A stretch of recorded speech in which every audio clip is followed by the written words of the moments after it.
So hello everyone and welcome to the case 11 of this Osce series, and today we'll be discussing two important spinal cases. So starting with the first case, so here we have a 30-year-old male who complains of loss of sensation in both the hands and the feet, and we have been provided with T2 weighted sagittal section as well as the axial section of cervical and dorsal spine. And based on these images, what do you think the diagnosis is? What is the important sign that is appreciated in these images, and what are the differentials for this particular condition? So I'll give you some time to appreciate the findings. Sensory loss, particularly the sensation of proprioception, vibration. So as we can see that there is some signal change in the cord. And on the axial images, we can see that the dorsal column is particularly involved. And it is giving a shape of V, inverted V here in the dorsal column. On post-contrast images, there was no enhancement, so I've not put it here. So based on these images, what do you think the diagnosis is? Particularly signal change in the dorsal column, inverted V sign, loss of proprioception, vibration sensation.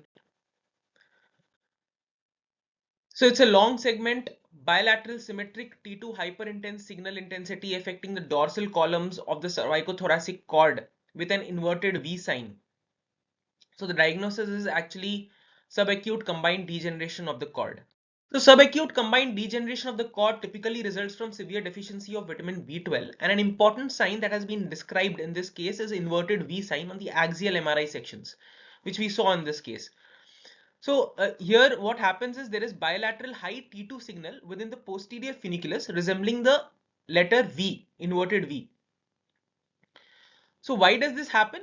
This is because of accumulation of methyl malonic acid, which leads to synthesis of abnormal fatty acids instead of myelin. So there is accumulation of methyl malonic acid, which leads to synthesis of abnormal fatty acids instead of myelin, and then this abnormal fatty acids are incorporated in the neuronal lipids, leading to abnormal myelination.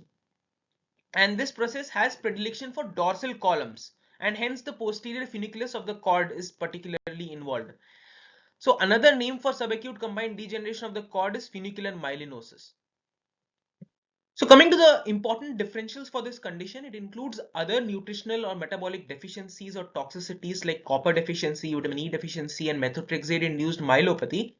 And the important thing here is that they almost look identical to the subacute combined degeneration of the cord on imaging as well as clinically to some extent. Another case that I've come across in literature is of a patient of cystic fibrosis who presents exactly with the same clinical features, that is loss of sensation, proprioception, and vibration, and with the same imaging, that is of subacute combined degeneration of the cord, and was diagnosed to have vitamin E deficiency because of the loss of pancreatic tissue in cystic fibrosis. Another important differential is demyelination, that includes multiple sclerosis and transverse myelitis. In multiple sclerosis, it also affects the dorsal column, but it has a shorter length of involvement. While in subacute combined degeneration of the cord, a very long segment is involved with the cord. In transverse myelitis, although long segment is involved, but it does not have only dorsal column predilection, as in case of subacute combined degeneration of the cord. Now coming to the next case, here we have a 60-year-old male post coronary artery bypass grafting. Now came with paraplegia and MRI spine was done. And what do you think the diagnosis is based on these images? So we have been provided with sagittal T2 weighted images and axial images of the dorsal spine. And these are the DWI and corresponding ADC images. I'll give you some time to appreciate the findings. So we can see that there is some signal intensity, hyperintense signal, that is seen on T2 weighted images on the sagittal sections as well as on the axial sections. We can see that there are two dots that are seen. On DWI, we can see that there is evident restriction that is seen. So based on these images, what do you think the diagnosis is? So it's actually an anterior spinal artery syndrome or also called ventral cord syndrome, and it is an incomplete cord syndrome which affects the anterior parts of the cord, which results in a pattern of neurological dysfunction dominated by motor paralysis and loss of pain and temperature and autonomic dysfunction. It is because of anterior spinal artery ischemia. It can be because of atherosclerosis or some thrombus that has been lodged in the anterior spinal artery. So an important sign that we saw on the axial T2 weighted images was owl's eye sign, also called snake eye sign or fried egg sign, which are typically bilaterally symmetric, circular to ovoid foci of high T2 signal in the anterior horn cells of the spinal cord.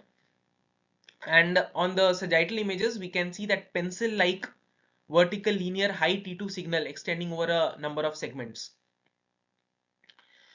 So it is not particularly seen only in spinal cord infarction. It can be seen in other compressive myelopathies and other clinical settings as well.